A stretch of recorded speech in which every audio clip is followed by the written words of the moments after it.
सबको God bless you. प्रभु आपका आशीष दे। हागर और इस्माइल। उत्पत्ति 16:16।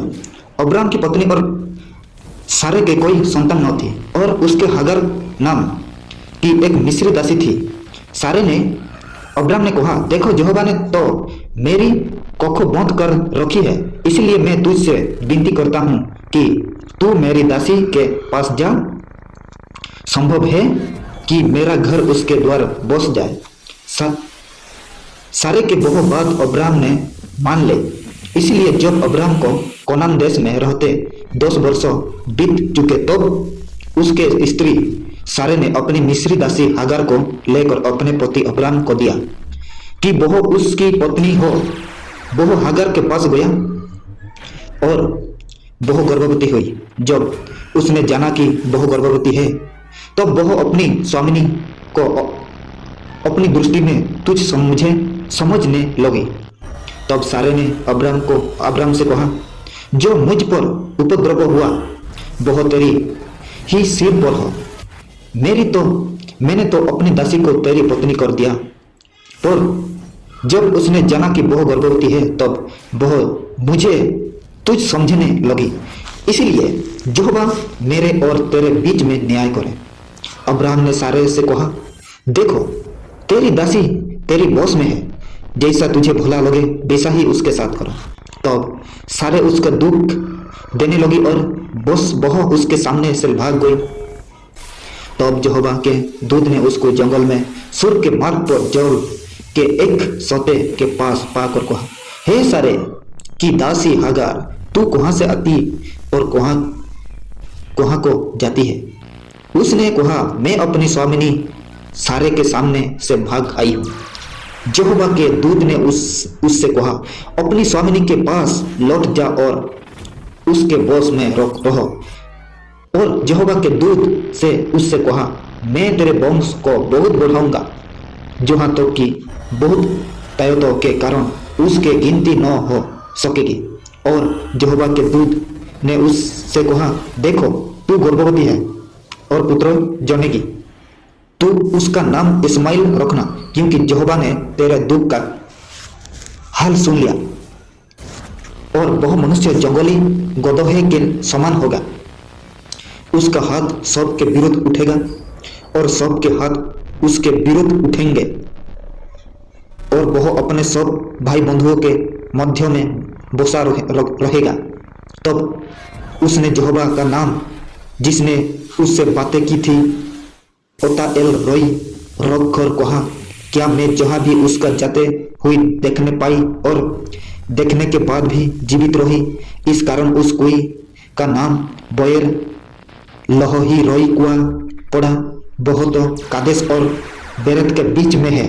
हागर को अब्राहम के द्वारा एक पुत्र हुआ और अब्राहम ने अपने पुत्र का नाम जिससे हागर ने जन्म दिया था इस्माइल रखा। जब हागर ने अब्राहम के द्वारा इस्माइल को जन्म दिया उस समय अब्राहम 86 वर्ष का था।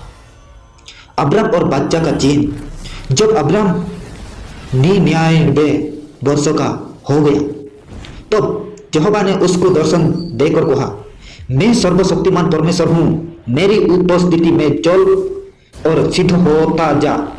मैं तेरे साथ बच्चा बांधूंगा और तेरी वंश को अत्यंत ही बढ़ाऊंगा। तब अब्राहम मुँह के बल गिरा और परमेश्वर उससे जो बातें करता गया, देखो मेरी बच्चा तेरी साथ बंधी रहेंगे, इसलिए तू जातियों के समूह का मूल पिता हो जाएगा। इसलिए अब से तेरा नाम अब्राहम न रहेगा, परंतु तेरा नाम अब्राहम होगा, क्योंकि मैंने तुझे जातियों के समूह का मूल पिता ठहरा दिया है। मैं तुझे अत्यंत फलवंत करूंगा और तुझको जाति जाति का मूल बना दूंगा, और तेरे वंश में राजा उत्पन्न होंगे। और मैं तेरे साथ और तेरे पश्चात पीढ़ी पीढ़ी तो तेरे वंश के साथ भी इस आशय की जुग जुग की बच्चा बांधूंगा कि मैं तेरे और तेरे पश्चात तेरे वंश का भी परमेश्वर रहूंगा, और मैं तुझको और तेरे पश्चात तेरे वंश को भी जो सारा कनान देश जिसमें तू परदेशी होकर रहता है इस रीति दूंगा कि वह जुग जुग उनकी निज भूमि रहेगी और मैं उसका परमेश्वर रहूंगा। फिर परमेश्वर ने अब्राहम से कहा, तू भी तेरे साथ बांधी हुई बच्चा का पालन करना, तू और तेरे पश्चात तेरा वंश भी अपनी अपनी पीढ़ी में उसका पालन करे। मेरे साथ बांधी हुई बच्चा जिसका पालन तुझे और तेरे पश्चात तेरे वंश को करना पड़ेगा, वह जो है तुम में से एक एक पुरुष का खतना हो। तुम अपनी अपनी खलोड़ी का खतना करा लेना। जो बच्चा मेरे और तुम्हारे बीच में है उसका जो ही चिन्ह होगा। पीढ़ी पीढ़ी में केवल तेरे वंश ही के लोग नहीं, पर जो तेरे घर में उत्पन्न हुआ है अथवा परदेशियों को रुपा देकर मोल दिया जाए, ऐसा सब पुरुष भी जब 8 दिन के हो जाए तो उनका खतना की जाए।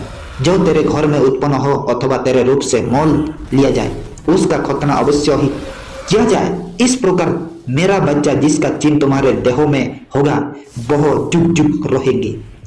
जो पुरुष खतना रहित रहे अर्थात जिसकी खलड़ी का खतना न हो, वह प्राणी अपने लोग में से नाश किया जाए, क्योंकि उसने मेरे साथ बांधी हुई बच्चा का तोड़ दिया है। आमीन। बच्चा का पुत्र इसहाक। फिर परमेश्वर ने अब्राहम से कहा, तेरी जो पत्नी सारे है उसको तू अब सारे न कहना, उसका नाम सारा होगा। मैं उसको आशीष दूंगा और तुझको उसके द्वारा एक पुत्र दूंगा, और मैं उसको ऐसी आशीष दूंगा कि वह जाति जाति की मूल माता हो जाएगी, और उसके वंशों में राज्य राज्य के राजा उत्पन्न होंगे। तो अब्राहम मोह के बोल गिर पड़ा और हंसा और मन ही मन कहने लगा, क्या 100 वर्षों के पुरुष के भी संतान होगी? और क्या सारा जो 90 वर्षों की है पुत्र जनेगी? और अब्राहम ने परमेश्वर से कहा, इस्माइल तेरी दृष्टि में बना रहे, जो ही बहुत है। तो परमेश्वर ने कहा, निश्चय तेरी पत्नी सारा के तुझ से एक पुत्र उत्पन्न होगा और तू उसका नाम इसहाक रखना, और मैं उसके साथ ऐसे बच्चा बांधूंगा जो उसके पश्चात उसके वंश के लिए जुग जुग की बच्चा होंगी। इस्माइल के विषय में भी मैंने तेरी सुनी है, मैं उसको भी आशीष दूंगा और उससे फल बंद तो करूंगा और अत्यंत ही बढ़ा दूंगा।